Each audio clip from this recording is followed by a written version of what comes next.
minimum ventilation rate and breathing zone. So, dito sa ano na to, reference na to, bali kailangan nyo identify kung anong klase yung kung anong klase yung space. So lahat nandito na meron siya sa hotel, meron din siya sa pharmacy. So kung yung kina-calculate nyo, let's say laboratories. So ito lang, kung ilan yung number of person, kung ilan yung person sa isang area, let's say 10. So just multiply it to 5. So yun yung Q1 niya. So, and then for the area, you need also to calculate the area. So if you have 100 square meter of area, so just multiply it to 0.9. So yun na. Maka-calculate nyo na yung required fresh air. So back tayo sa tutor.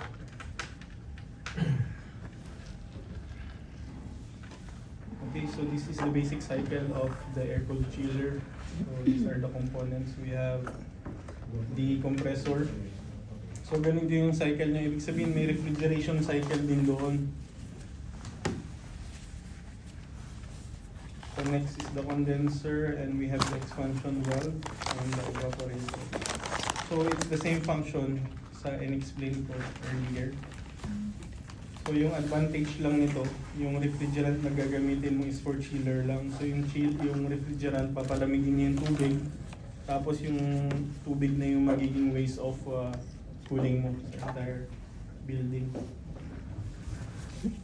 The next is the water-cooled chiller. It's a type of refrigeration system that uses water as the medium to cool the refrigerant inside the system. So it is designed to remove heat from the refrigerant in a more efficient way compared to air-cooled chillers, especially in larger or industrial application. So what is the advantage of the water-cooled chiller? So water-cooled chiller is very efficient. Next is the capacity range is larger. So kanina in-explain ko yung air-cooled chiller, ang maximum niya lang is 500 ton. So this pwede siyang umabot hanggang 40,000 tons.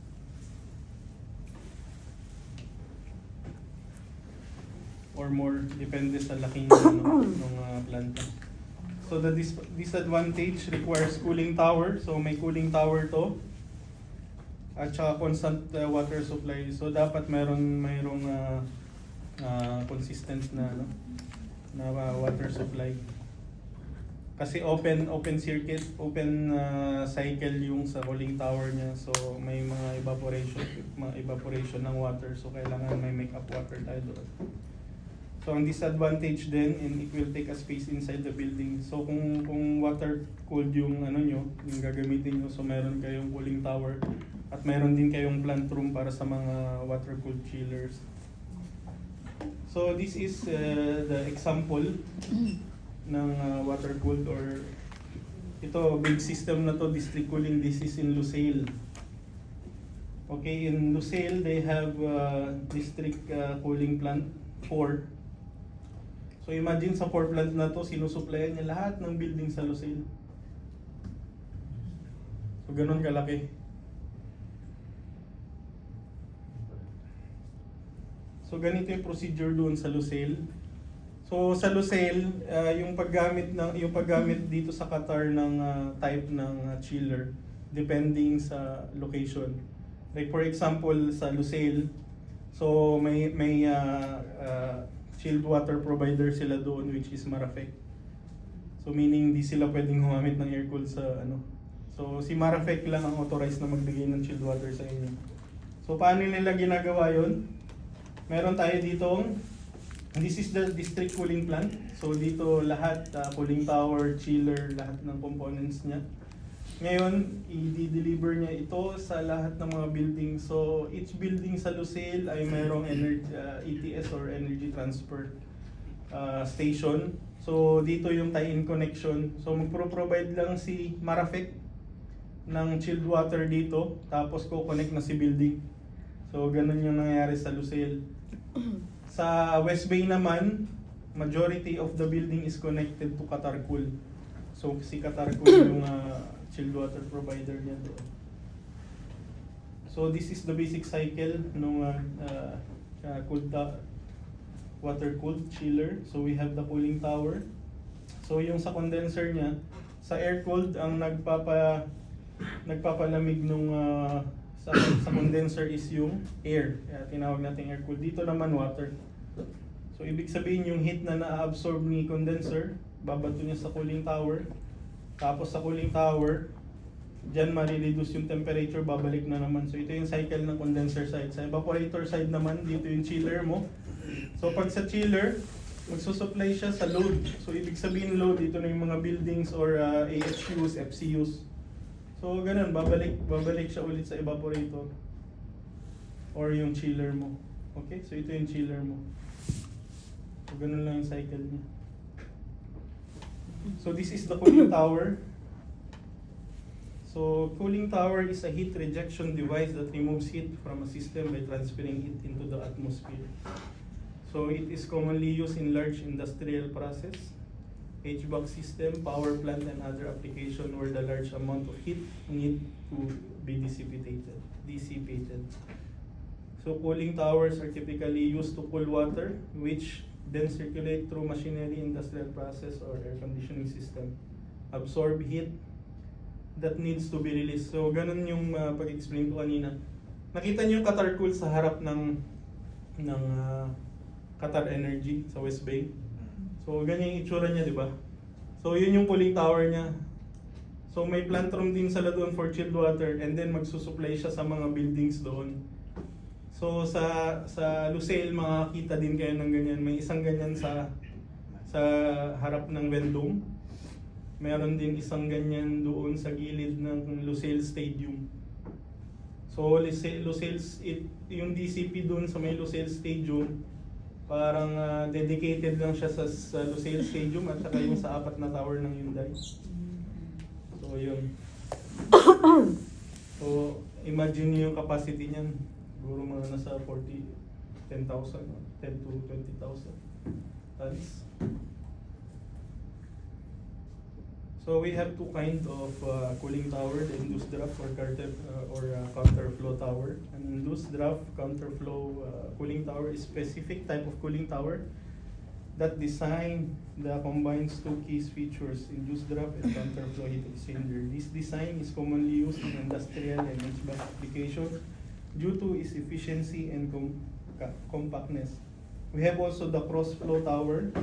In a cross flow tower, the direction of the airflow is horizontal or crosswise across the falling water. This means the airflow perpendicular to direction of the water flow. So this is the one type of cooling tower. In a counter flow, the flow downwards through the tower, typically through fill media. So ibig sabihin, ito yung galing doon sa chiller niya, sa condenser side ng chiller. Ngayon, paglagay dito, so by gravity, pupunta siya sa mga fields. Tapos may fan, so i-suction niya yung air dito. Tapos yung water mist, magre-reduce na yung temperature. Tapos babalik na naman siya doon, papunta doon sa chiller mo. So ito yung cross flow. The water is typically distributed horizontally from the top flowing downward through fill media while the air flow horizontal across the water. The two flow, air and water, cross each other. So ganun din siya. So galing din doon, pero yung assembly ng mga fields ganito. So ibig sabihin yung kanina, dito yung mga fields niya. So ito pag nag-drop yung water dito sa mga fields, so by gravity mahulog yung tubig, tapos dadaan yung air dito. So mako-cool down din siya papunta dito sa basin. Pag basin, babalik siya sa chiller mo. So one component of water-cooled system is heat exchanger. So in heat exchanger, so is a device used to transfer heat between a chilled water system and another fluid, usually air or another water loop. In a variety of HVAC, industrial and cooling application, it works by using chilled water to absorb heat from the fluid it is in contact with, thereby lowering the temperature of the secondary fluid. So, katulad nung explain ko kanina. So, yung heat exchanger, nandito siya sa ETS room. So, ibig sabihin, yung chilled water na provide niya dito sa ETS room, gagamitan lang natin siya ng heat exchanger. Hindi siya magpro-provide directly sa mga AHU, FCU. So, meron lang tayong heat exchanger. So, ang mangyayari dito sa heat exchanger, so, dadaan dito yung sa sa Marafec side, tapos sa kabilang side na naman, ito na yung papunta sa So, here we require secondary pump. So, primary pump from Marafec serving to ETS room. Sa kabilang side naman ito, kailangan mong i-pump yung water mo papunta dun sa building. So, ito lang yung heat exchange dito. So, hindi ibig sabihin na nagpro-provide ng chilled water si Marafec, yun na rin yung gagamitin mo sa mga HUs mo. So, dito lang may exchange ng heat or transfer heat. So, this is the structure of plate heat exchanger. So, usually, plate heat exchanger yung ginagamit. So, the heat exchanger consists of multiple thin corrugated plate made of metal, usually stainless steel, but sometimes titanium and other material. These plates are stuck together and separated by gasket which shield the edge to prevent the leakage. So, ganun yung procedure. So, yung water dadaan, tapos magkakaroon ng heat transfer papunta doon sa building. So, the fluids flow through alternate channel formed between the plates.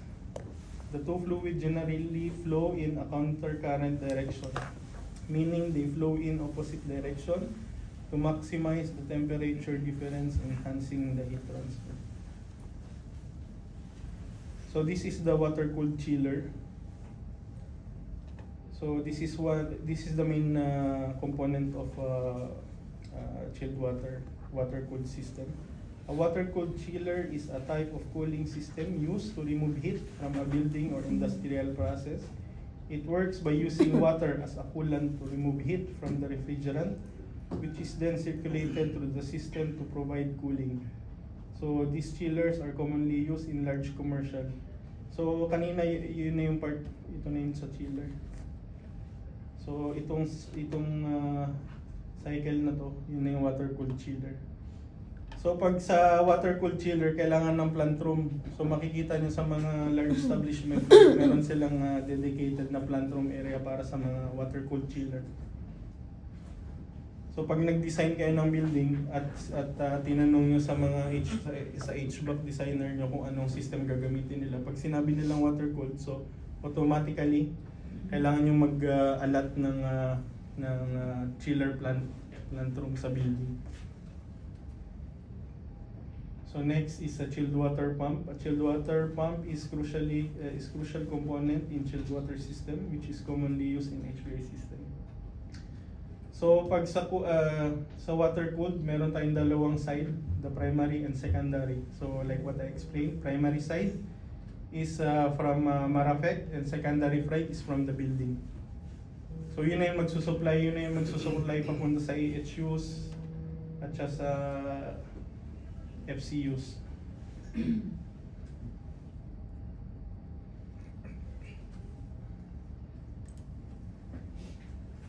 So this is one type of the multi-cell cooling tower. So ito yung arrangement niya. Okay, from we have 3 condensers, tapos pupunta lang siya ng isang header. And then babalik siya sa cooling tower. Ganon din dito. So pupunta siya ng isang header, tapos 3 pumps, it's either 2 duty, 1 standby, or triple duty. Depende sa design. So ito yung full system, water cooled. So we have the cooling tower, connected yung chiller sa cooling tower. And then we have the water pump. From the chiller, ito na yung sa cooling side ng chiller. So it will be distributed to AHU and FCUs or fresh air handling unit.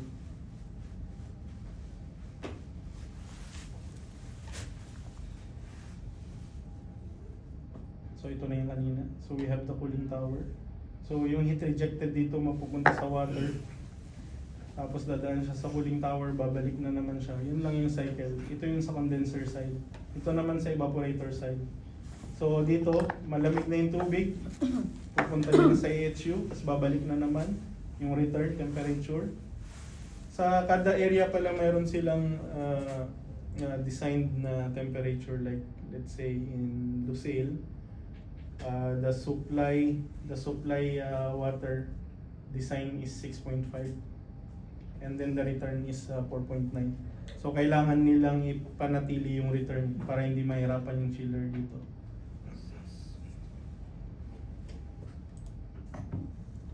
Okay, so magta-try tayo ng cooling load calculation using CLTD. So what is CLTD? So cooling load temperature difference.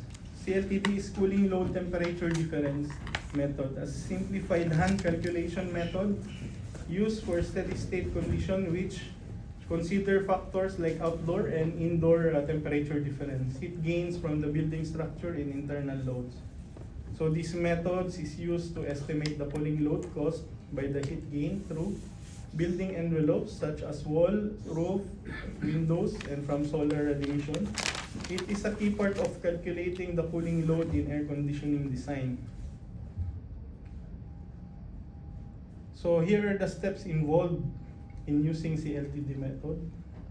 The first step is determine the solar heat gain. This is influenced by the angle of the sun. So kailangan natin i-consider kung nasa north ba. For example, yung wall. By calculating the CLTD or the cooling load, kailangan natin i-consider yung walls. We need to consider two things, the external and internal load. So what are the things under external load is the wall, the roof, the floor, partitions, and under the internal, we have the heat gain from the human, the people, the heat gain from the lighting, the heat gain from the equipments. So yun yung mga kailangan natin i-consider. So calculate the CLF or cooling load factor. The cooling load factor is a correction factor that adjusted the CLTD for time of the day and duration of solar exposure. It accounts for how long solar radiation is applied and how the sun angle changed throughout the day. So yun, kailangan natin i-consider kung saan yung orientation. So determine the internal surface temperature using the CLTD and another factor like material properties and external weather condition. The temperature of the internal surface is determined. Lastly, estimate the cooling load. Once you have the CLTD, it is used in a formula that incorporates other factors like the building surface, area, and insulation properties to calculate the heat gain which contribute to the total cooling load. So here in Qatar, these are the design temperatures.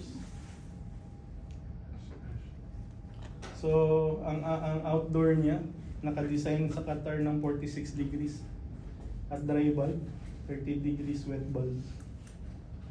At winter naman, naka-design yung sa Qatar ng 10 degrees. So we need also to consider the U values. So what is U values? U value is the rate of transfer of heat through a structure which can be a single material or composite. So dito kailangan natin malaman kung ano yung mga materials na gagamitin na compose yung, for example, yung wall. Ito meron na kasi ako, so ito na lang ginamit ko. So ito makukuha ito sa mga sa architect or sa civil. So sila yung magbibigay sa mga designers kung ano yung composition ng isang bagay. For example, sa wall. Ngayon, sa window, mayroon din. Makukuha niyo yan sa mga manufacturer ng windows. Ngayon, kung wala kang values or hindi nagbigay yung architect or yung civil ng values ng window mo, pwede mo siyang makuha under Karama. So si Karama, nagbibigay sila ng mga values. So sa roof, ito yung values, yung U value na ano nila. Kasi ito napag-aralan na to ng Karama under sustainability, sustainable, okay. So ito yung value. Kung wala ka daw values na nakuha, pwede mong gamitin to 0.437. Sa external wall naman, pwede mo tong gamitin pag nag-calculate ka. Ngayon sa window, so ito, mayroon siyang ratio. So ibig sabihin above 40%. For example, yung wall mo is 10 by 2. Tapos yung glass mo is above 40% of that. So pwede mong gamitin yung values na to. Yung new value. Tapos meron din tayo sa solar heat gain. So you can use this value as well. So pupunta tayo mamaya sa calculation.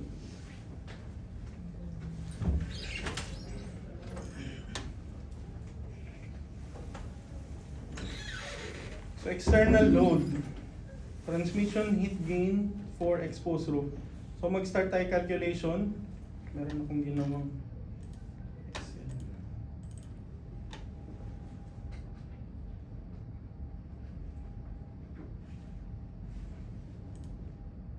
Tapos mag-try tayo ng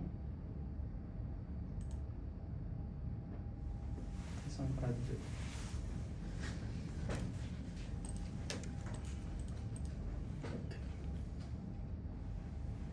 Sabi nyo siguro hindi naman ganyan sa Pilipinas, no? Hihingin lang yung square meter tapos di-divide nila sa 14, 16.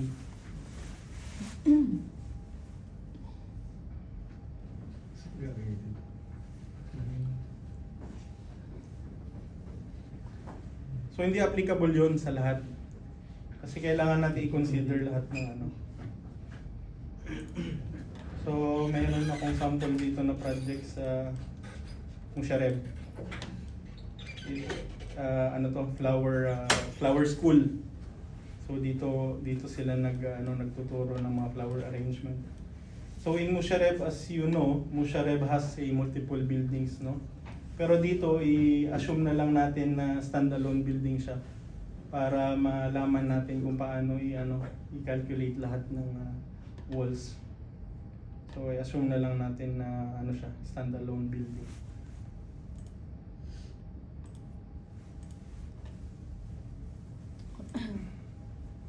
Okay, for the exposed roof, this is the formula.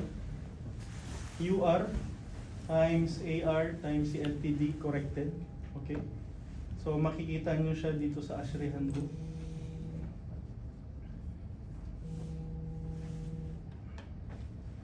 Wait lang important. Hello.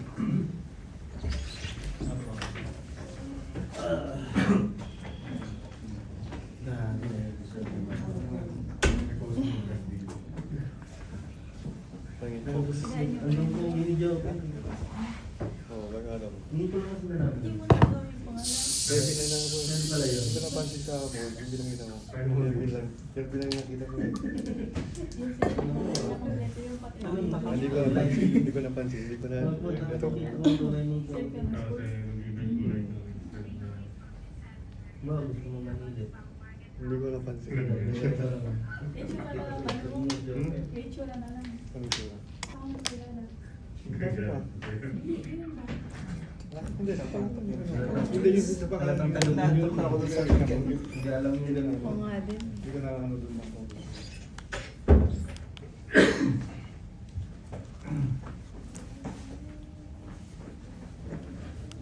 So the formula is from ASHRAE 1997. Bago lang, no?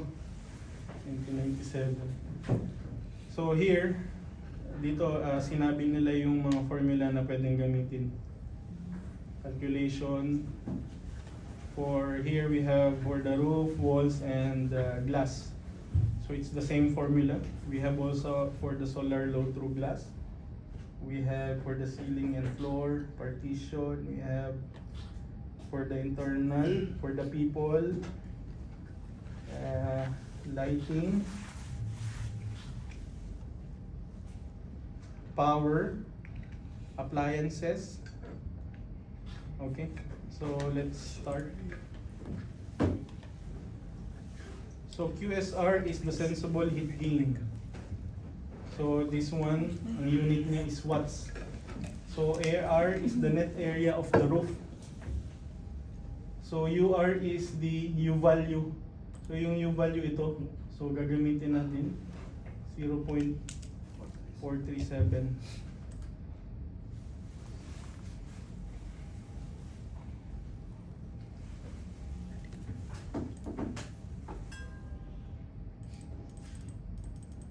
Okay, sa roof, gagamitin natin ng U value 0.437. Okay, ano yung area? So yung area daw nito, so section natin tong project na to into two. We have the front of house and we have the back of house, which is the office. This is the workshop. Okay, ito hindi na natin pakikialaman kasi chiller to. So refrigerated. So dito yung mga flowers. So now what we will do is to get the area. So ano na lang natin para mabilis.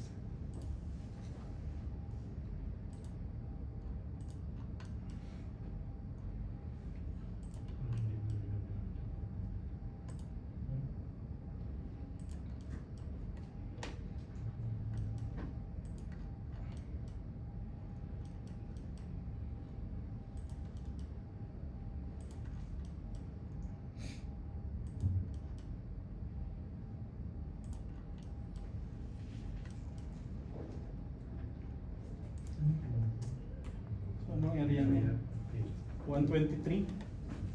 Ayan na natin 120.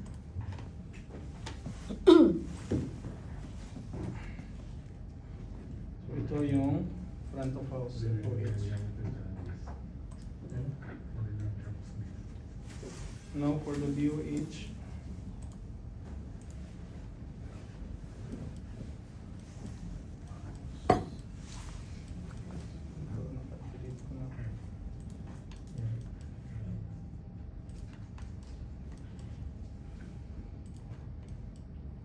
Tatagalan na ata tayo pag isa-isahin pa.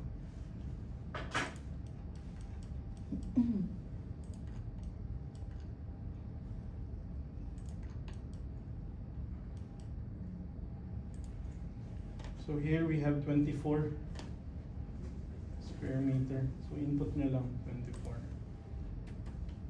So same 0.437. Now ano itong CLTD? Corrected. So ang sabi dito, cooling load temperature, roof corrected. So itong CLTD, nakadepende ito kung anong gamit mong materials. So let's say yung nakuha mo na R value is 0.2, 0.6 to 3.5. So number 13, ito yung gagamitin mo. So bakit 16? May idea ba? Anong guess nyo, bakit 16 to? So kaya 16 yan dahil ang sabi nila yung peak na ano daw, hottest hour sa sa Qatar is 4 o'clock. So 16 means 4 o'clock. So yan yun. So ang gagamitin natin is corrected. Ito yung formula ng corrected. CLTD plus 25.5 minus TR, or the inside temperature, yung i-design natin is 23 like the usual, 23 degrees. Plus the TM or the T minimum, maximum outdoor temperature. So kanina, ang maximum outdoor dito sa Qatar temperature is ilan? 46. So yun. 46 times daily range. So may daily range yung sa Qatar. Ibig sabihin ng daily range yun yung range ng outdoor at saka indoor. Divided by 2. So ibig sabihin meron dito. So ito ginamit natin 23 kasi yung value dito 23. So ang value ng CLTD corrected natin ay 36. So pwede tayo maglagay ng 36 dito. 36 din. So ibig sabihin yung heat generated dito para lang sa exposed roof ay 0.66 TR. Ngayon pumunta tayo sa wall. May kinalculate na ako dito para hindi na tayo mag-isa-isa.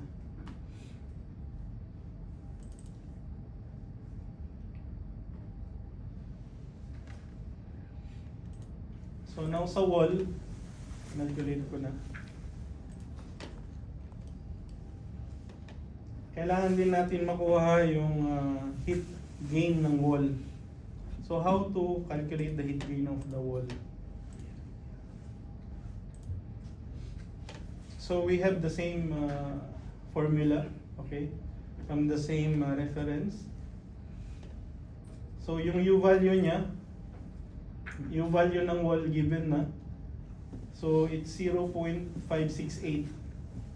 So actually ito hinabol ko lang yung sa Karama kasi wala din akong nakuhang ano. So from Karama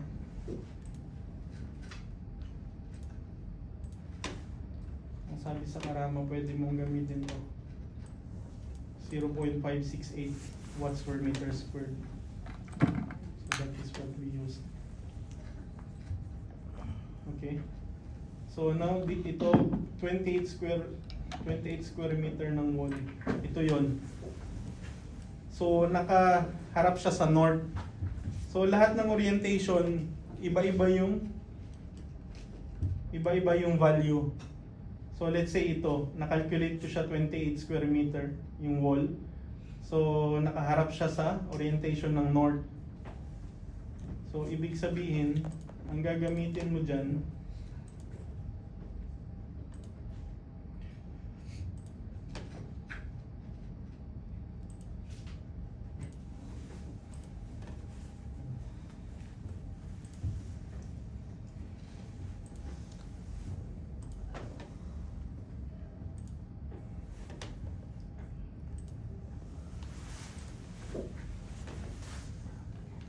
so ganun din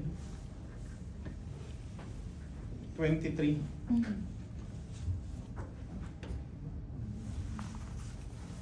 Wait lang, iba ata yung mali.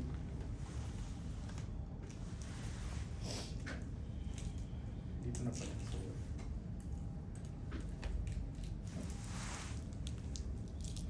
So ito. So ang sabi nila, yung the most hot month daw ng Qatar is July. So kukunin din natin dito at 16, okay, 4 o'clock in the afternoon. So ito yung mga equivalent niya. North, northeast, east, southeast, south, southwest, west, and northwest. So in calculation, so ito yung corrected niya. So gagamitin mo dito. Ito na ilagay ko na dito. Let's say for example in north. Okay, so sa north, yung gagamitin mo dapat 16. Tama? Okay, let's say in east. Anong gagamitin nyo sa east? 17. So yan, nakalink na yan. So ito na yung magiging corrected values. Let's say for example in west. Anong value sa west? 41. So yun na rin. And then in east 17. North. Ito mali ito. So dapat 16 lang to. East 17. south 24 and west 41. So yun. So ito yung value. So ibig sabihin sa wall pa lang kailangan ko na ng 1.62 na ton of refrigeration. Okay? Now next. Exposed glass. So the formula will be the same, okay, as per the ASHRAE. And then you need also to know what is the U value. So since the architect or the civil has not given anything, so we can use the same in Karama.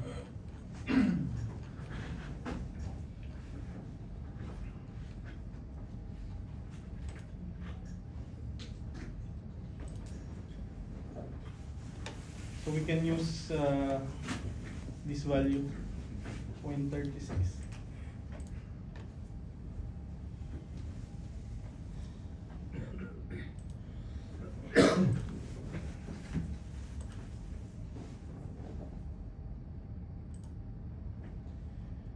Okay, so the same thing, we need to calculate the CLTD corrected. Okay. So lahat ng values based dito sa ASHRAE mo, so lahat daw ng values sa glass ay 8 at 1600 or 4 o'clock. Okay? So ang gagamitin natin 8. So dito sa calculation,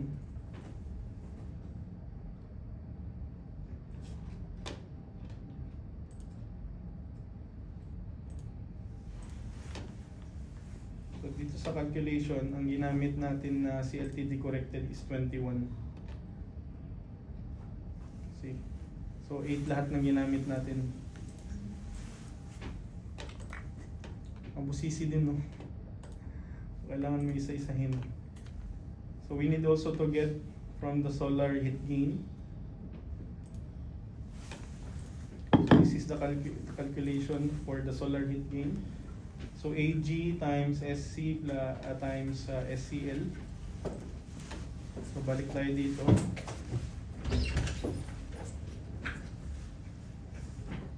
So ito, solar load. So this is the formula.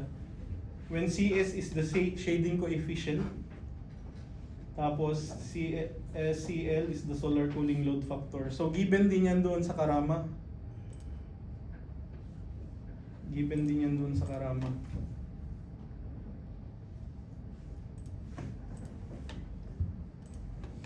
May CS value din. So pwede mo rin gamitin yun. Ito, 25.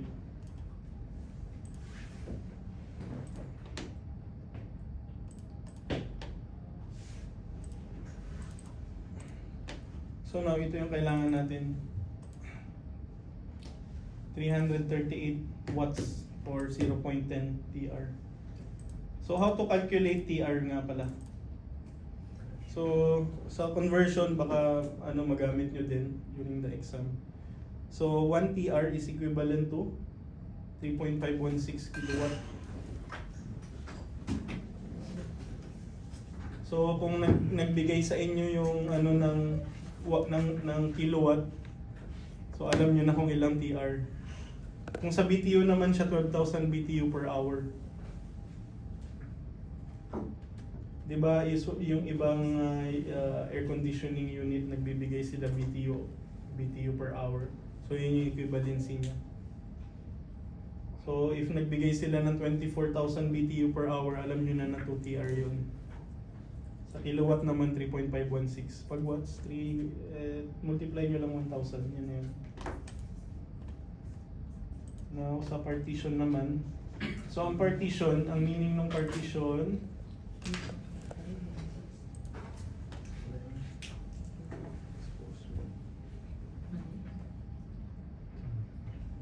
so yung partition, yun yung mayroon siyang adjacent na non-condition space.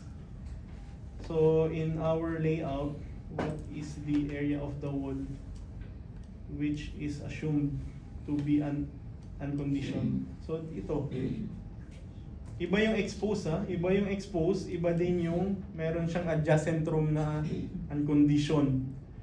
So ibig sabihin itong lift na unconditioned tsaka itong shaft unconditioned. So we will assume this lift temperature to be 35, same as sa car park or sa basement na unconditioned. Okay, so the area of the partition, so nakakuha ko ng 61 square meter. Okay, so yung corrected niya 15.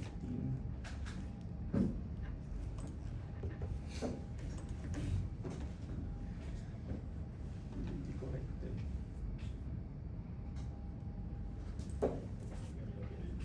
Ano ito yung temperature. Ibig sabihin paano to nakuha ang 15? Dapat 12 lang to. Kung in-assume natin na 35 yung unconditioned space mo, tapos yung design mo is 23 degrees yung room. So ayan yung difference niya. So yun yung temperature difference between conditioned and unconditioned. So that's why we use 12. So in total, the heat generated, the heat required, the cooling required here is 0.59 ton. And then let's go to floor. So kailangan din natin kunin yung heat dissipation ng floor. So let's assume na yung floor is unconditioned, like basement or car park. So you need to get the area of this. So it's the same as the area of the roof. So 126 and 24. Okay? So this one, kailangan nyo rin multiply. Multiply nyo sa U value, tas temperature difference at saka area. So yun na. Makuha nyo na yung watts. The next is internal load. So this is what I said earlier. Internal loads are heat gain from occupants or people, from the lighting, from the equipments. Okay, so lahat ng nakikita nyo na maaaring mag-generate ng heat sa loob ng space, yun yung part na ayun yung belong sa internal load. So let's say sensible heat gain from occupant. So yung formula niya, internal load people. So Q sensible is equals to number of people times the CLF. Okay? So N is a number of people in space. So saan yung makikita to, yung number ng pag sa design stage? Tingin niyo yung architectural layout. Kasi may mga furniture doon. Furniture layout. So for example, may table, may chair. So ilan yung chair doon? So pwede nyo nang i-assume. Pwede nyo nang gamitin yun.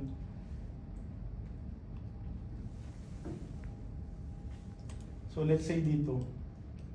So ilan yung tao dito? So we have 1, 2, 3, 4, 5, 6, 7, 8, 9, 10, 11, 12, 13, 14, 15, 16, 17, 18, 19. Maglagay na rin tayo. So we can assume around 25.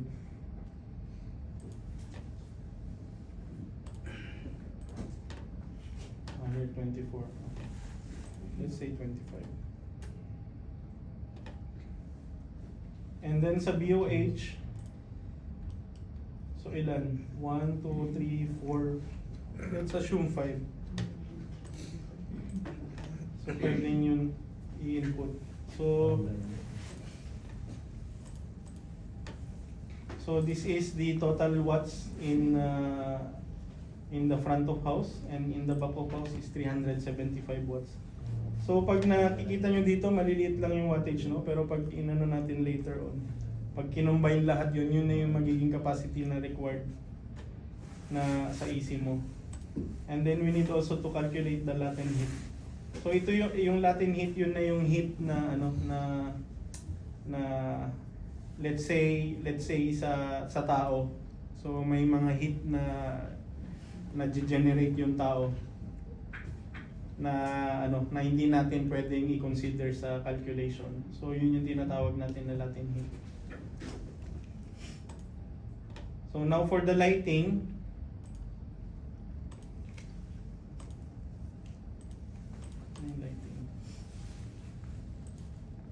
okay, for the lighting, this is the formula, W times FUL times FSAA times CLF. Okay, so QSL, cooling load from lighting, so ang unit niya is watts. So ang W niya is total lighting wattage, so area times LF. So FUL, lighting use factor, special allowance factor, and CLF, load, is as per this. So ibig sabihin, kada square meter, meron tayong kailangan i-consider na watts. So makikita nyo yun dito sa ASHRAE. So let's say, di ba workshop siya? Flower workshop. So meron na siyang equivalent. So we need to use 20 watts per square meter. So sa lighting, so pwede gawin natin 20. So for the internal light, so ang kailangan, ang heat generated dito is 0.85 ton.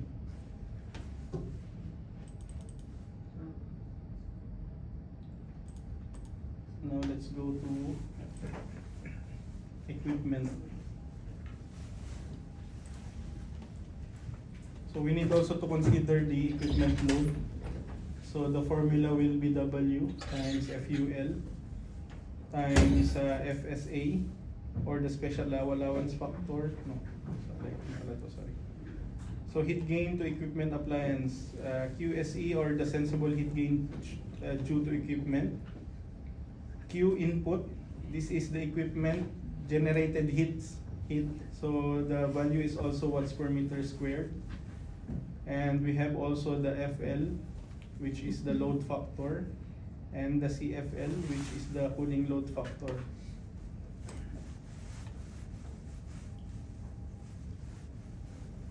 So let's say dito, meron siyang monitor. Consider na ako na may isang monitor dito. So ang gagamitin natin is 55 watts. So directly pwede na nating i-input dito. 55 watts.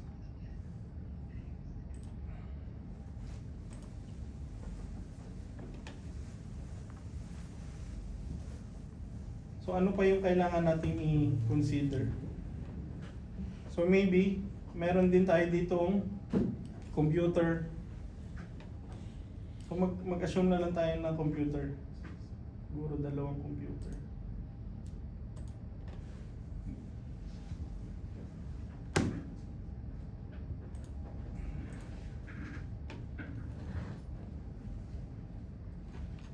Or 2 monitor. So let's say 2 monitor yung ginamit natin. So we will assume 110.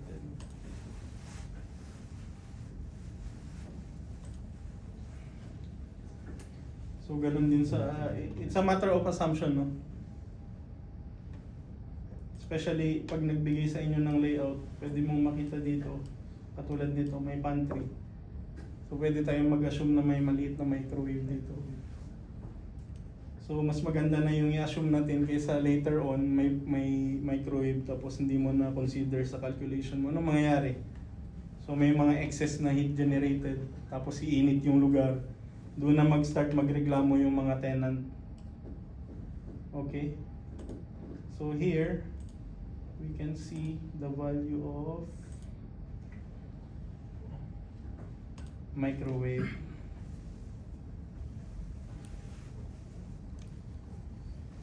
Microwave. So meron 600. So i-add lang natin dito. So ilan yan? 600 pa 710. Tama?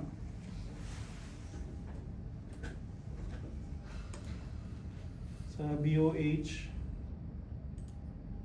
mag-assume lang tayo na mayroon siyang 2 computer dito. So sa monitor may 155 watts, so naglagay ako ng 110 watts.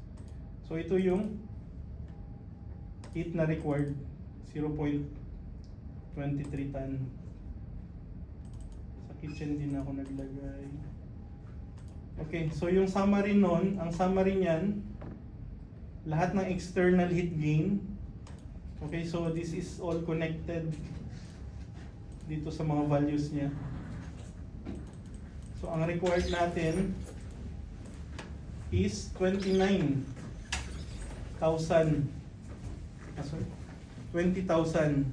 watts. So i-divide lang natin siya sa 3517. So ang required natin sa area natin is 5.7 tons.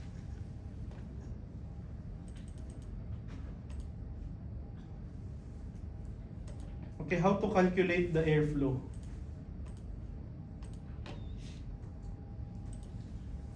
So in airflow,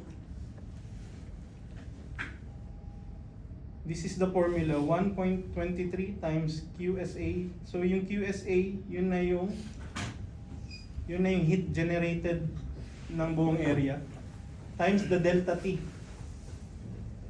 So ano yung delta T?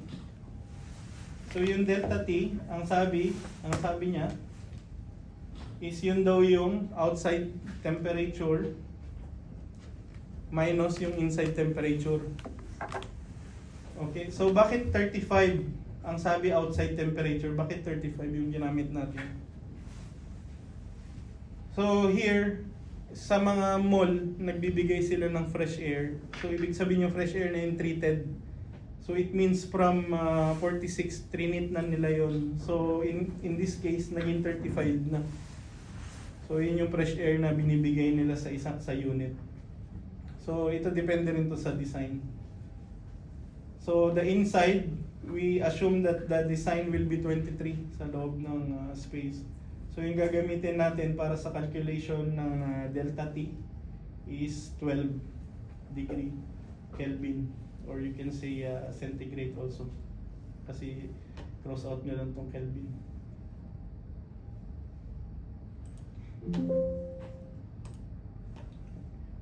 So yung calculation na ito, so ang sabi doon kanina, 1.23 times QSA times delta T. So ito na yun. So 1.23 multiply mo ng delta T. So ito yung nalabasan niya. So sa front of house, kailangan natin ng 1,109 na airflow liters per seconds. So in total, the space required 1,366 liter per seconds of air.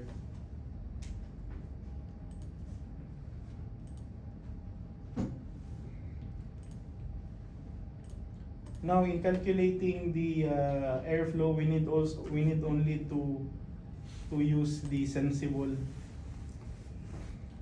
Pero pagka nag-ano ka ng total heat gain para dun sa coil ng, let's say ang gagamitin nyo is yung fan coil unit, kailangan nyo rin i-consider yung latent heat. Now, how to calculate for the chilled water demand? Okay, so we have the total heat, the heat generated here, or the required. Okay, at 19.34 kilojoule per second. So yung conversion ng kilojoule per second, ano yung equivalent ng kilojoule per second? Sa conversion, kilowatt. So watts is equals to joule per second. So para lang ma-calculate siya, so kailangan natin i-break down yung unit. So we need to follow only the formula. So ito yung kailangan natin. 0.63 liter per chilled water ito ha. Chilled water flow. So pag nakuha na natin to, ito na yung sasabihin natin sa mga landlord. For example, nasa Mushareb ka, or nasa Vendome, or nasa ano. So ito na yung i-declare mo sa kanila na kailangan nyo ng ganitong chilled water flow. But usually, nagbibigay na sila ng chilled water flow sa mga tenants. Kinakalculate na nila in advance. So what is the required ventilation? So ito, kanina nag-calculate tayo. Ngayon ika-calculate natin yung fresh air requirement dito para sa shop na ito. So what is the formula of this? Outside flow is equals to Q1 plus Q2. Tama? So in Q1, kailangan lang natin yung number of person. Tapos yung vent rate, makikita natin kanina dun sa ASHRAE.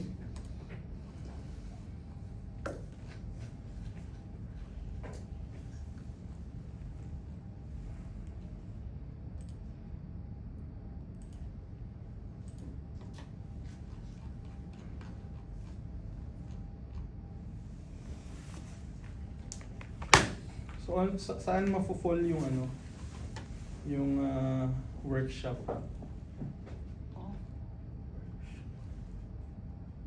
Let's say sa school, art school. Maglagay na tayo art school. Pwede, di ba? Art school. Okay, sa art school, ang rate daw per person is 5. Okay, so we can use the value of 5 here. And then sa liter per seconds per meter, pwede daw natin gamitin yung 0.9. Okay. So the required fresh air for front of house is 233 liter per second. So ganun din sa back of house. Okay? So for fit out works, like let's say this one, meron na rin silang mga abang na fresh air doon. Kung hindi naman sufficient yung binibigay nila ng fresh air, pwede kayong mag-require. Pwede kayong mag-email doon sa landlord na kailangan nyo yung ganito. Tapos ibibigay nila.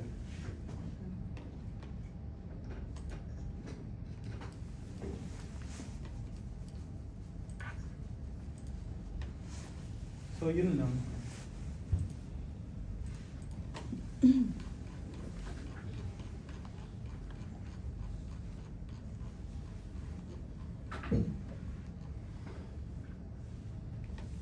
So ang total na required natin, so ito yung kailangan natin para pag-order ng fan coil unit. So here we have 5.73 ton. Okay, ang kailangan na lang natin is paano i-distribute doon sa shop. So maaring mag-order tayo ng dalawang 3-tonner na fan coil unit. Para mabuo yung 60 R na requirement. Ngayon, try natin mag-design ng ano.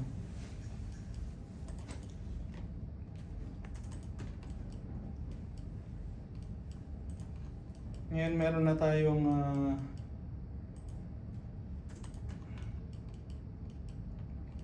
tayong unit. Alam na natin kung ano to. So meron tayong dalawang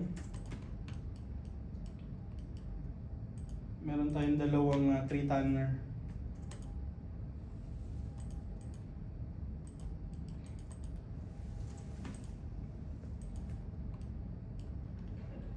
So this front of house is actually open ceiling siya. So wala siyang ceiling.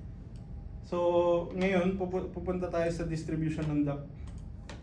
So firstly, what is ducting system? So refers to a network of duct that transport conditioned air throughout a building. It is an essential part of HVAC system used to distribute cooled and heated air from the central unit. So to various room or space, the system also returns air from the building to HVAC unit for reconditioning.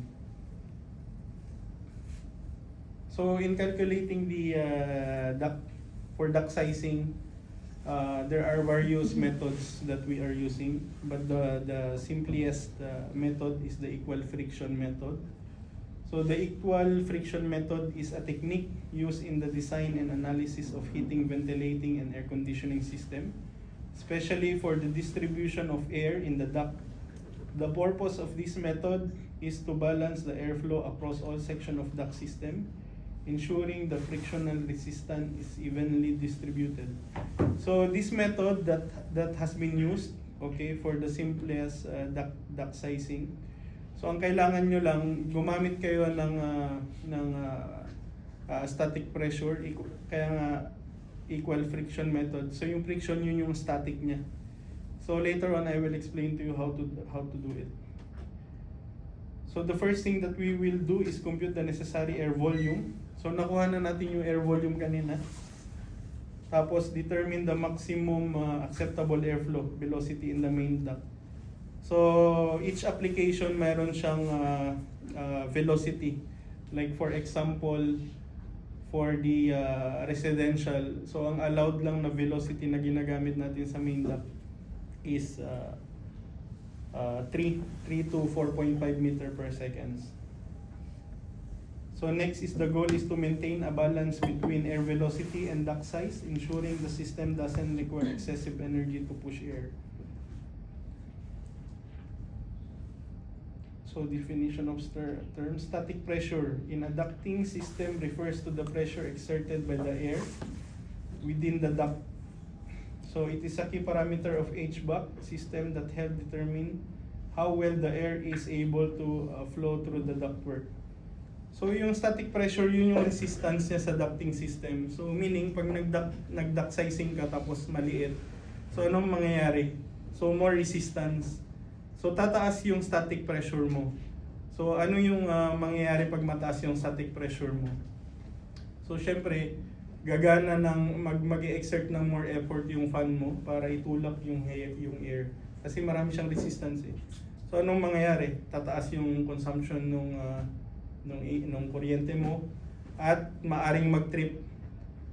Maari ding mag-trip yung fan coil unit mo. So in a ducting system, static pressure is generated due to resistance created by factors such as friction as air moves through the duct. So change in direction. So ibig sabihin yung mga bends, so may factor din yun. Pag nagkaroon ka ng 90 elbow, so mayroon din yung equivalent na static pressure. A high static pressure indicates that the system is struggling to push air. So ito yung sinasabi ko kanina. So pag mataas yung static pressure mo, nahihirapan yung fan.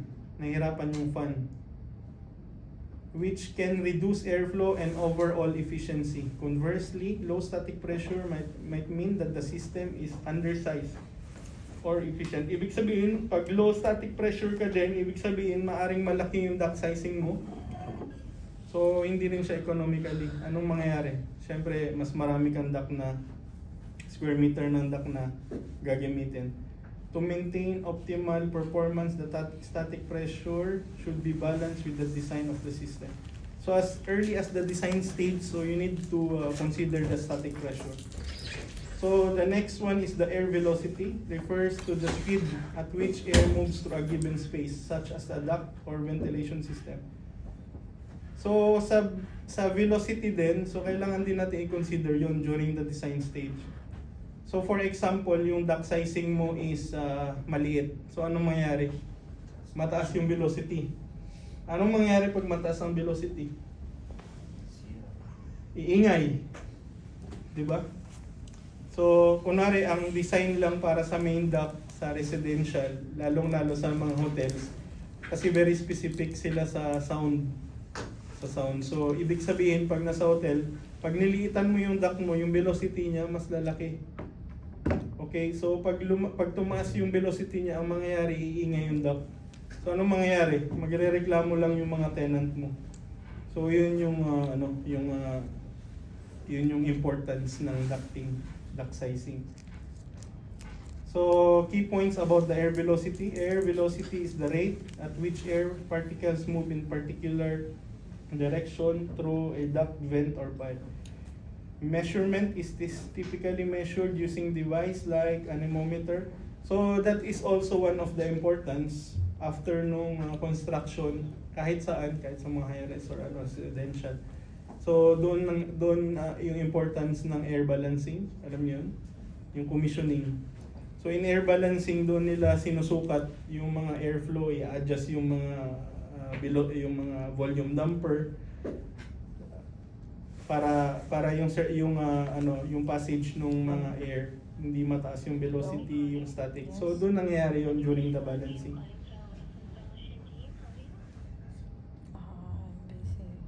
So impact on airflow. The velocity of air in a duct determines how efficiently air moves from one point to another. Higher air velocity means move faster and it can carry more volume. So ibig sabihin pag mataas yung velocity, maingay yung sa ducting mo. Increase the noise and pressure drop. The air velocity is important for maintaining uniform air distribution in space. For example, in HVAC system, it affects how well conditioned air reaches in all areas.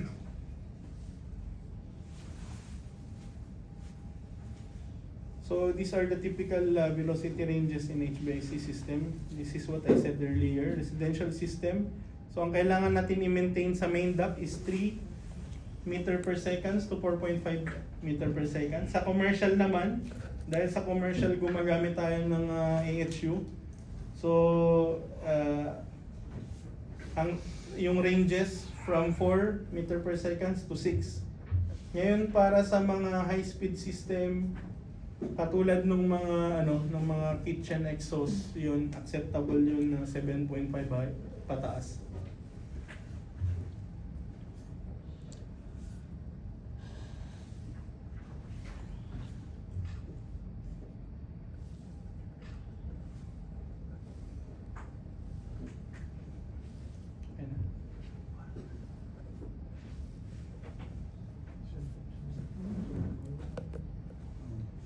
So why the air velocity is important? Comfort too high of velocity can lead to a drop of or uncomfortable air movement, while too low of a velocity may result in poor ventilation. Ibig sabihin, hindi pwedeng sobrang taas ng velocity, hindi rin pwedeng sobrang baba. Kasi pag sobrang taas, yung effect niya is sa sound. Tapos pag less naman yung velocity, hindi darating yung air doon sa susuplayan niya. So efficiency, proper velocity ensures that the HVAC system is using the least energy necessary to maintain airflow without overworking fan. Okay, for the noise, higher velocity can produce more noise, which is undesirable in living or working space. So pag napapansin nyo, may mga project siguro kayo na na-encounter na medyo maingay yung HVAC system nila, maaring hindi nila na-size ng tama yung ducting system nila.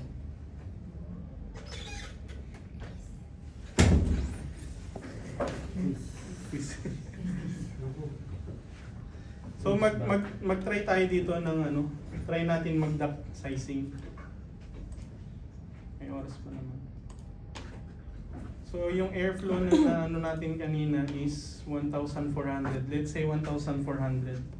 So since nag-split tayo sa dalawa, so ilan na yun kada airflow, kada isa?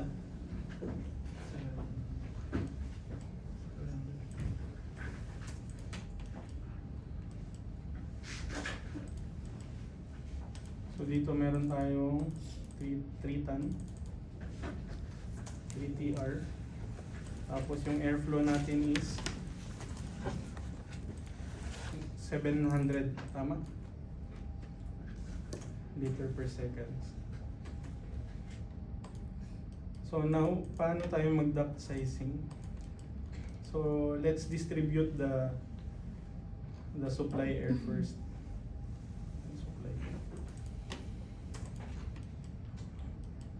So let's say, i-divide natin yung 700 ng 7. So meron tayong tagwa 100 na.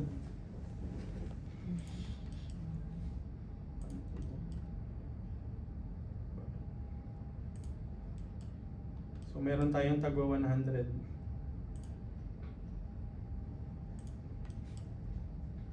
Let's say ganito na lang. para madali. Ng bends.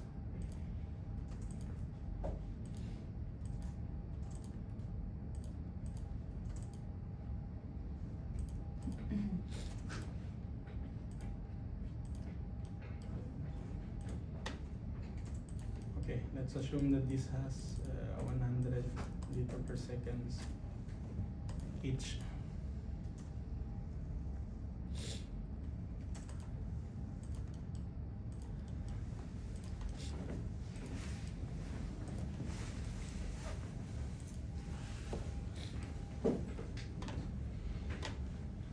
Sa duct size, sir, gamitin natin yung duct size.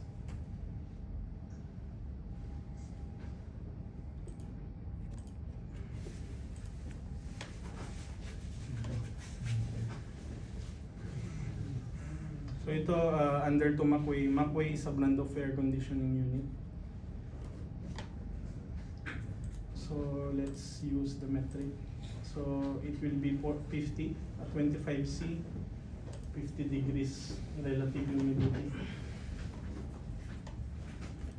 Okay, now for the main duct, ang kailangan natin sa main duct, yung entire volume nung air. Okay, so 700. So, ang gagamitin natin ngayon yung equal friction. So now we will use 0.6. So 0.6, yun yung ginagamit usually pag sa residential tsaka sa mga hotels kasi hindi iingay yung ducting mo pag ginamit mo yung 0.6 Pascal per meter. So meaning in every meter meron tayong head loss na 0.6 Pascal. So yun yung equal friction. So meaning hanggang matapos yung duct sizing natin, gagamitin natin itong 0.6. Okay? So now, kailangan natin mag-assume dito ng duct size. Let's say 500. Ano yung sinabi doon kanina sa velocity? Pag sa pag sa residential, ilang meters per second?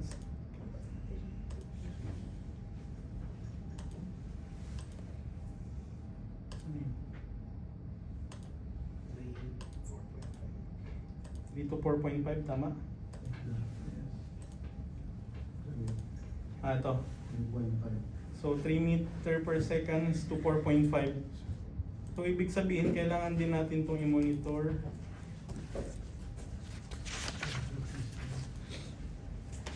Ito.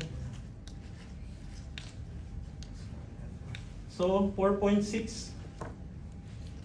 So hindi natin pwedeng gamitin yung 500 by 300. So try natin taasan 600.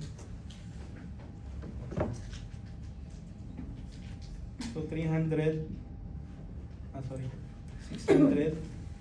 by 300. So pasok ba? Pasok yung velocity, no?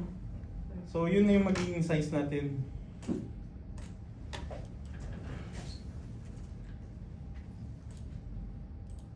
So let's say 600. So kailangan natin dito maglaan ng 600 mm.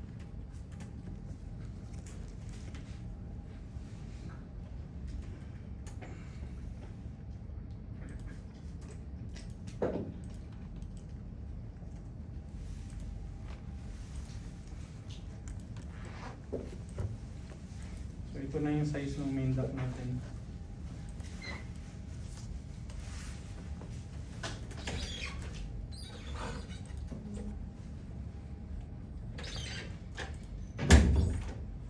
So ito, dahil nga open ceiling lang siya, i-assume na natin na, i-design na natin siya na as drop directly doon sa... Nakakita na ba kayo ng ganun?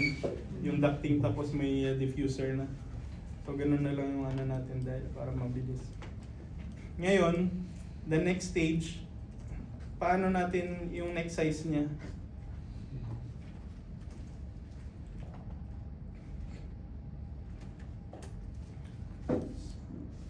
So yung next size niya, ima-minus na natin itong 100. So ilan na lang?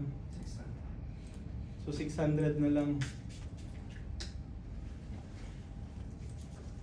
Try natin na 550 by 300. So okay, di ba? Pasok din siya sa 4. So yung next duct size mo is 550 by 300.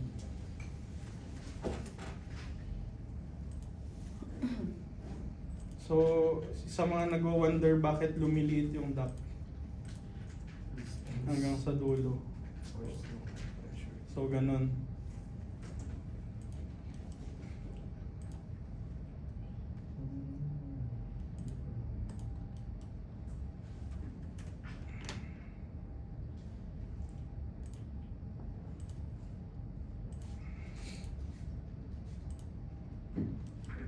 Okay, next.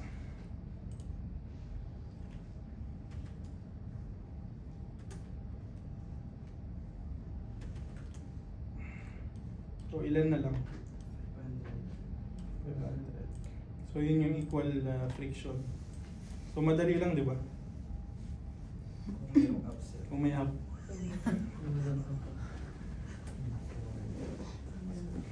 So pwede nating gamitin yung 450. So next size niya 450 na.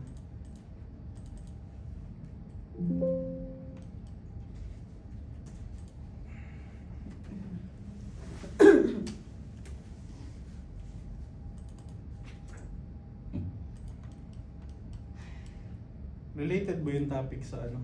Sa sa exam or may topic sa ano nyo, sa review nyo about HVAC?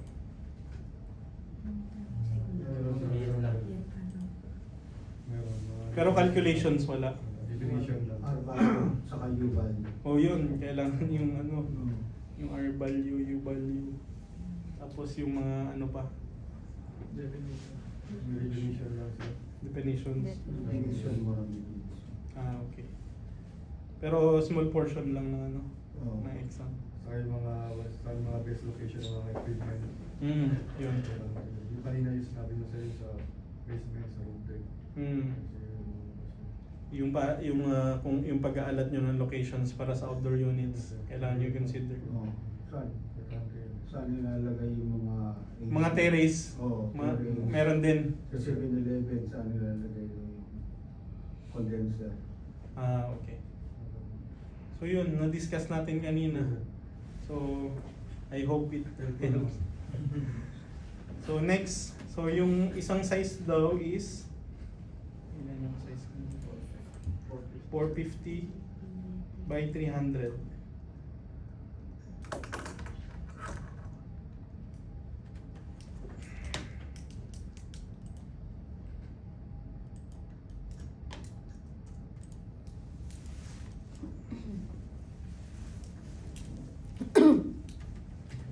So next, 400 liter per second.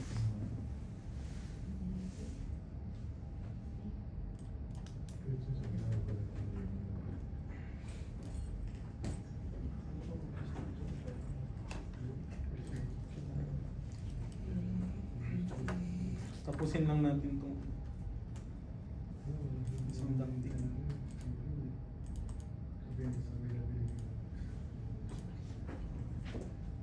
Ano yung challenge sa paggawa ng ducting sa kapag kompleto na yung services? Paano? Pag yung sa actual? Usually yung ano, yung mga, syempre pag sa above ceiling, marami ka tayong services na nandoon, di ba? So during the construction, kailangan nauna yung ducting. Kasi yun yung challenge talaga lagi sa construction, yung mechanical. Di ba? So kung saan natin ilalagay yung machine, tapos pag kailangan din natin ng mga AHU above ceiling, so kailangan nyo din na i-consider yung structure ng slab structure. So yun yung sakit ng ulo ng architect talaga, yung mechanical. Saan nilalagay sa condenser, sir? Po? Ano sa supermarket na? Saan nilalagay? Outside or near the entrance? Hindi, syempre sa outside, yung walang mga obstructed, dapat yung flow ng air dapat freely talaga. So, pag nakita kayo yung mga outdoor unit, kunwari yung split unit lang, tapos nilagay nila sa wall. So dapat bigyan nyo rin ng space yung likod nun, kasi doon yung suction ng air eh. Yung iba nakikita ko sa Pilipinas, as much as possible, as much na malapit talaga sa wall yung ano. So hindi yun tama. Siguro, ewan ko bakit nila nilagay yun. Siguro space nung ano. So ganun yung kailangan nyo i-consider. Kunwari magde-design kayo sa Pilipinas ng terrace na paglalagyan ng mga air conditioning ng mga outdoor unit. Hindi lang basta-basta maglagay kayo ng 1 meter. Kailangan tanungin nyo yung mechanical designer kung ano yung probable na size ng outdoor unit. Tsaka kayo maglagay ng space sa likod. Kunwari 600 mm, sa side din 400 mm, sa front din. So yun, hindi lang basta na mag-design kayo na para sa ilalagay lang yung outdoor. Madami akong nakita ganyan sa Pilipinas. So anong mangyayari? Mayroon kaming in-install sa sa Candon, Ilocos Sur. So yung outdoor unit ng mga air conditioning unit. So naglagay sila ng terrace para doon. Pero may half wall. Kalahati. Oh, may siya tapos yung height mula doon sa slab hanggang slabs to slab. So konti na lang. So anong mangyayari? Upflow yung yung fan ng condenser ko pataas. Anong mangyayari? So syempre, iinit yung lugar, magkakaroon ka ng short circuit doon. So magbabackflow lang yung So anong ginawa namin? Nagfabricate pa kami ng duct tape para i-deflect lang yung hangin. So kailangan niyo i-consider 'yun. So I know that yung architects, yung usually na iniisip niyo is for aesthetics. Tama. So, yun, kailangan niyo rin maintindihan yung kaya tama tong session na to para maintindihan ng architects at saka ng interior designers na it's not only about aesthetic. It's also about the process of it. Kasi ang mangyayari later on, siyempre anong mangyayari? Baka later on papabaklas yung ginawa yung kunwari nagpaklad kayo doon ng mga rails. Ngayon siyempre mainit yung area na yun. Anong mangyayari? Tatanggalin yun. Sayang lang yung design. Makaka-affect sa dami ganyan. Sir, yung outdoor air condition parks dito the same approach ba yan? Hindi pa may mga outdoor parks tayo dito na air condition? Oo, yun, mga special designs na nila yun. Kung nakikita nyo dito sa Musharraf, nakapunta kayo sa Musharraf, yung sa open area doon. So yun, yung mga outdoor AC yun. So ganun din yun, AH yung Same approach niya, calculation? Same din, yung calculation nun. Pero may mga kailangan kang i-consider na kunwari yung temperature mo mas mababa. Kasi nga open air siya, hindi siya enclosed. So may mga calculations din para doon. Ibig sabihin may setting siya kasi dito sa Qatar, change ng weather cold to sun, summer. Hindi, ang mangyayari doon, ang mag-a-adjust si chilled water. So let's say for example in Lusail, pag winter time binabawasan nila yung production ng chilled water nila. Let's say ang gumagana is 5 chillers. During winter, pinapagana nila let's say 2 chillers, 3 chillers. So depende rin sa load. Depende sa load. Manually operated yan. Oo, manually operated yun. Manually operated yun. Hindi nila papatakbuhin tong chiller, papatakbuhin nila. So depende yun sa load na kailangan. So ganun nangyayari. So chilled system din siya, sir? From DCP or ano din? From DCP. DCP pa din. Oo. Kapag sa mga naman, sa mga air-cooled, may mga ibang di ba may dalawa tayong chiller, yung water-cooled at saka air-cooled. Sa air-cooled naman, may multiple compressor yun. Let's say in one chiller, may mga brands na mayroong 2 compressor, meron din 4 na compressor. So ang mangyayari, yung 2 compressor lang papatakbuhin nila para ma-attain lang yung load na kailangan. So ganun. Ngayon, during peak time or summer, papatakbuhin na nila lahat yun. Depende sa load na kailangan mo. So ganun nag-work yung HVAC. So, ganun, so on and so forth lang. So, Sa duct system mo, sir, anong difference sir dun sa yung circular sa kayo sa rectangular, sir? Same na yung volume ng air niyo. saan po? Yung sa duct system. Ah. Diba meron yung mga... Circular? Oo, yung circular. Sa circular, kahit dito pwede ka, pwede, pareho din yun. Katulad nito. So, ibig sabihin, may equivalency na siya na circular. So, ito, katulad nito, kung 400 liter siya, yung circular na pwede mong gamitin, 350 diameter. So, yan yun. Ito, 350. It's either circular or rectangular yung gamitin mo. Ang ano niya lang, ang velocity niya is 2.5. So, depende na yun sa... Depende lang sa ano mo. Sa design, sir. Oo, usually ginagamit Di ba? ginagamit nila Expose. yung ano yung Circular. round duck sa mga exposed Sa mga exposed, sir. katulad ng mga restaurants. So ang gagamitin nila spiral duct. Ngayon kung nakikita nyo walang insulation yun eh. Nasa loob yung insulation yun. Para pwede nilang pinturahan. Oo, kaya parang... Tsaka mas maganda, may mga nakikita kayong ganun Sa na loob parang ba? Sa loob pala yung insulation, sir. sa lumbar, ganun. Lumbar. Walang, para siyang ano lang, GI Sa lang, likod. GI sheet. Pero sa loob nun, internal insulation na. So kasi ang tendency pag hindi ka nag-insulate, anong mangyayari? So meron kang may water dripping ka, may condensation. May condensation. So that's the reason why we need to insulate. Kahit sa chilled water pipes din. So may tanong pa kayo? O sa ano tayo? Quiz? Short quiz lang. Sulat nyo na lang.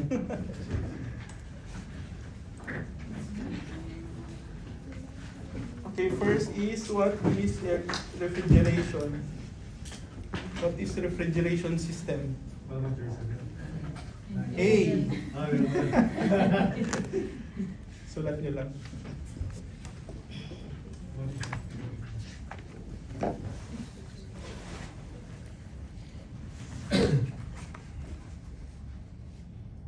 Walang Hmm? walang question. Yun ba yung nagal ko? Baka naka.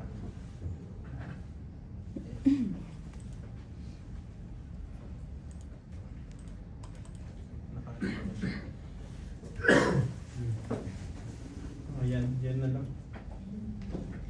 Yun.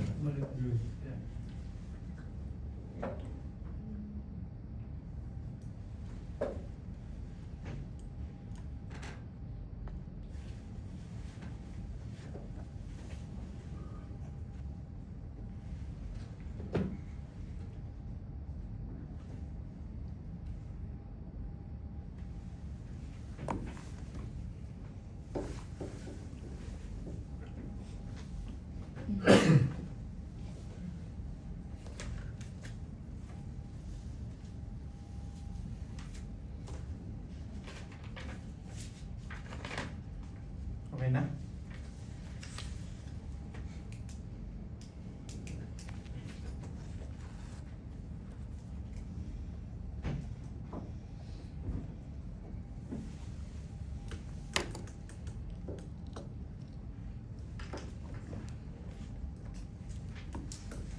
Next.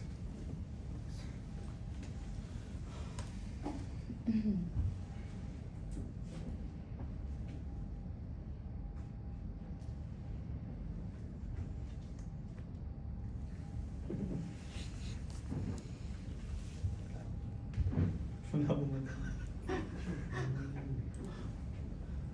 Wala kasi. Sa kahit lang. Ayan.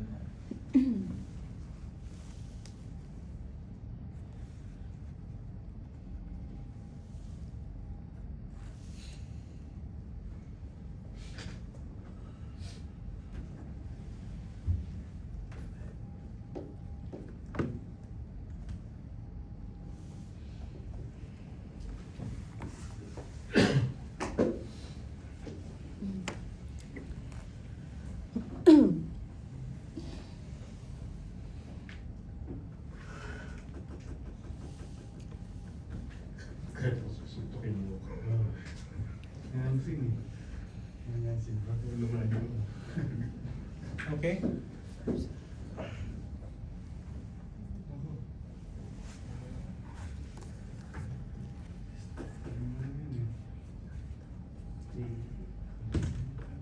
Tanong lang sa bawo, makakalimutan. Yung temperature dito sa Qatar, lahat ba, consider as 46 lang talaga? So, bali, ano na yun? Bali, Ay, sorry. Sorry. Hindi kasi sa Hindi namin narinig. Yung number 6 din. Katulad nung, depende sa ano, meron din by project specification. na requirement. Oo. So, meron din ditong project na ni-require nila 50. 50 kasi madalas kasi sa consideration din like Pero 46 na talaga. 46. Sa Pilipinas ilan? Sa Ah, Pilipinas ilan? Yun ang hindi ko alam sa Middle East. 35. 35 yung outdoor.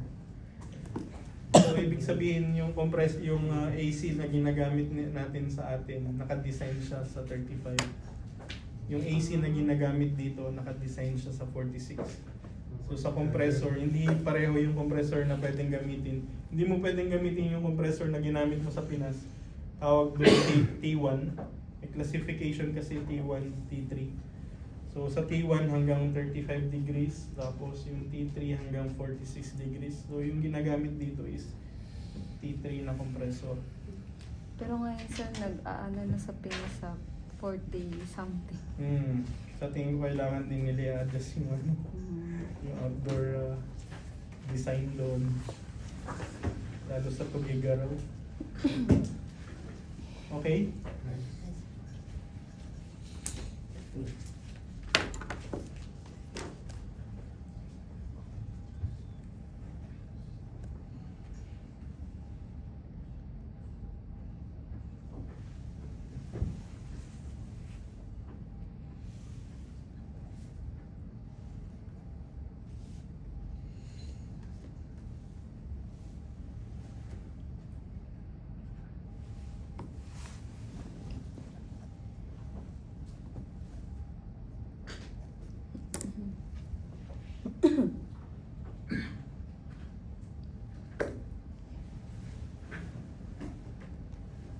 Okay, lastly.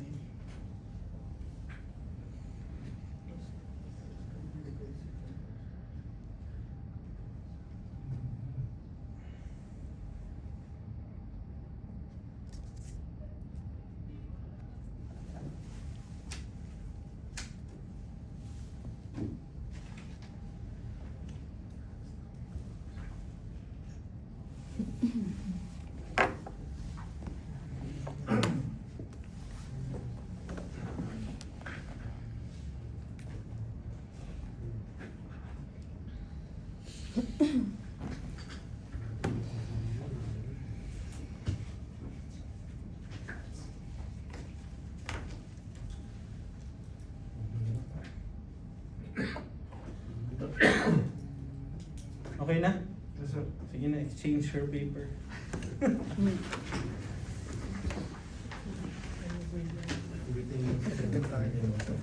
Baka lahat dyan siya, tapos pwede mong gawing A, pwede mong gawing B. Sa Wimso, gano'n no? Set, sa Wimso. Yun. Gawin mo munang C, Tapos tapos A, tapos ang ulan. E or A. Balikan lang eh. Sila natin. Sila. Kaya pala sir, mall sa Pinas no, ang init. Pag pupunta ka ng mall sa Pinas, ang init na. Nagtitipid lang sila nits. Nagtitipid. Hindi kasi sa Pilipinas kasi, so bibihira silang gumagamit ng chilled water system. Dahil yung installation cost nun napakataas. So imagine kailangan mo ng chiller, ilang millions yung chiller. Kailangan mo ng ducting system. Tapos yung maintenance nun hindi biro. So usually, lalong-lalo na sa mga BPO tsaka yung mga offices, ginagamit na lang nila yung BRF. So for example, may masira sa indoor unit, palitan na lang nila agad. Lagi sa yung may heat exchanger yung ano. Hindi, pwedeng hindi. Direct na. Pwedeng direct ka na sa chiller, tapos distribution na. Saan?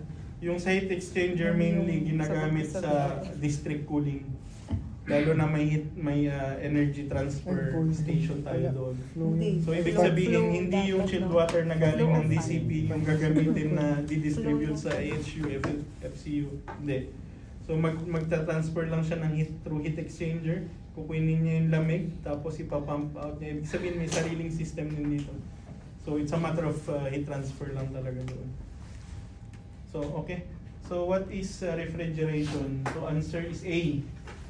Refrigeration is the process of removing heat. Yun yung from the start na in-explain natin. So next is heating. What HVAC stands for which of the following? Heating, ventilation, and radiation. So D. So what is the meaning of VRF? Variable refrigerant flow. Variable refrigerant flow. So what is the method to be used in manual cooling load calculation? B. B, CLTD. Variable pa. Cooling load temperature difference. Ano na? So what is the design outdoor temperature in Qatar? 48.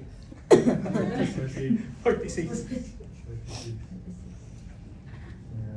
So now number 6, the blank takes a low pressure. Yeah, tama. Compressor. Anything. From the evaporator, compressor, condenser, expansion valve, evaporator. Yun lang yung process talaga. Alam mo yung combo ka ng Nakikinig. So what component is not part? So number 7, what component is not part of air-cooled chiller? Ang yabang. Ano? Cooling tower. Kasi sa water-cooled, di ba may cooling tower tayo? Yan yung air-cooled, dyan na yung package sa taas. Hindi mo na kailangan ng cooling tower dyan. So number 8, in cooling load calculation, the rate of transfer of heat through a structure, U value. U value is equals to 1 over R. So yung R yun na yung value nung sa sa material. So what is the 4 basic components of refrigeration? Compressor, condenser, expansion, evaporator. Okay, C. So lastly, ito alam niyo na ito lahat. What is the recommended velocity? So A. Nagkopya Pinaka-perfect. kayo dalawa. Muntik lang sir, ito katabi. Wrong mistakes.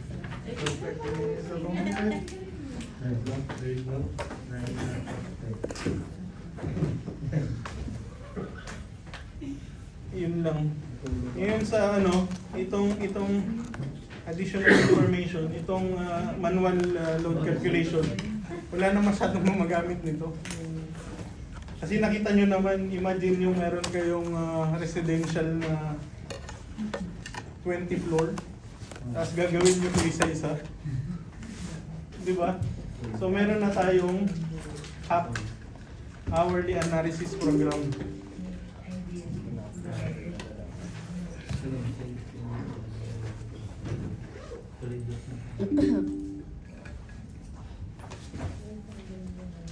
So ito, prinudos to ni Carrier.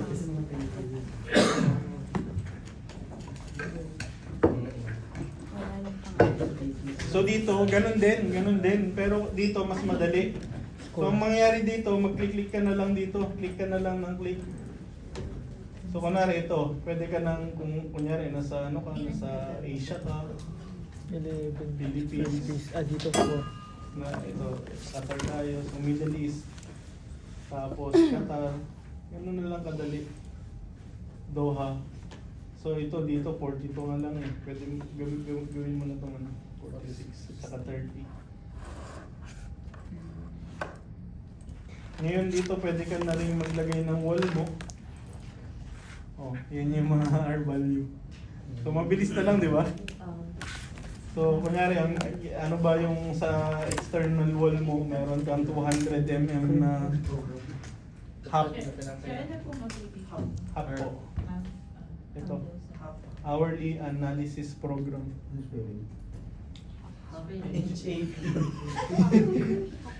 Half calculation. So, yun yung ginagamit ng mga designers na ngayon. So, dito input lang ng input. Pero syempre, kailangan mo pa rin ng AutoCAD, no? Para makuha mo yung ano. So, ganun dito. So, pwede nyo na rin dito i-input yung row. Tapos, mag-select ka ng system na gagamitin mo. Kunwari, FCU1. Select terminal unit 2.5 fan coil. Okay. So, dito may mga settings na din. Tapos, itra-transfer mo lang dito kung ano yung gusto mo. Yan. Tapos, ano lang. Tapos, pagka okay na, pwede mo na agad makita yung capacity. Oh, ito. Meron nga na 24. Meron nga na agad 24 kilowatt. Anong mas madali? Siyempre, Pwede ko po eh.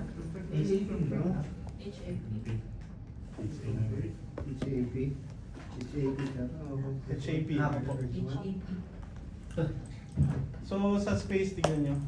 Dito sa space. Sa space, dito, input nyo na rin yung floor area, yung height ng ceiling, tapos kung mayroon ka bang ventilation na requirement, tapos kung ilan yung wattage ng ito 20 yung ginamit natin kanina, tapos yung sa electrical equipment nag-assume din ng ilan yung 650 something ganun, May sukli na daw siya. 640. May sukli na siya. Tapos lalagay mo din dito kung ilan yung people, number of people. So tapos makikita nyo rin yung activity level dito. Nagbayad. Kung nasa office lang siya, sit at rest, medium work. So ito yung kanina, yung inalculate natin manually. So in-input na rin dito.